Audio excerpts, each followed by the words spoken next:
నిన్న రేవంత్ రెడ్డి బావమరిది భాగవతాన్ని పొద్దున్నే బయట పెడితే సాయంత్రానికి రేవంత్ రెడ్డి గారు నాకు నోటీస్ పంపారు.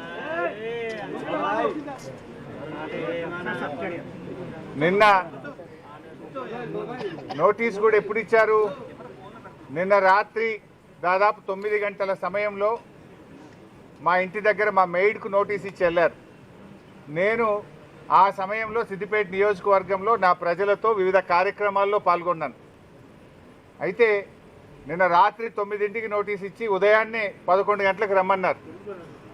నేను హైదరాబాద్లో లేను, అయినా కూడా రాత్రే హైదరాబాద్ చేరుకొని ఈరోజు వాళ్ళు ఇచ్చిన నోటీస్ మీద మేము హాజరు కావాలని చెప్పి నిర్ణయం తీసుకున్నాం.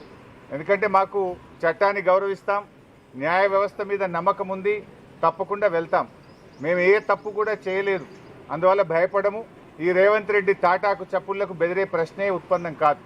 ఎందుకంటే ఇలా రేవంత్ రెడ్డి మాకు తెలుసు, నిన్న ఆయన బావమరిది భాగవతాన్ని పొద్దున బయట పెడితే సాయంత్రానికి నోటీస్ పంపిండు.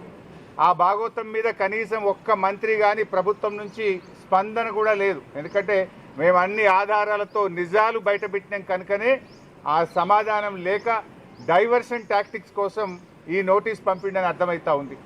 నిన్ననే చెప్పినాం మేము, ఈ దండుపాలెం ముఠ రేవంత్ రెడ్డి క్యాబినెట్ ఏ రకంగా వాటాలు పంచుకోవడంలో తన్నుకుంటున్నారో అన్ని విషయాలు బయట పెట్టాం.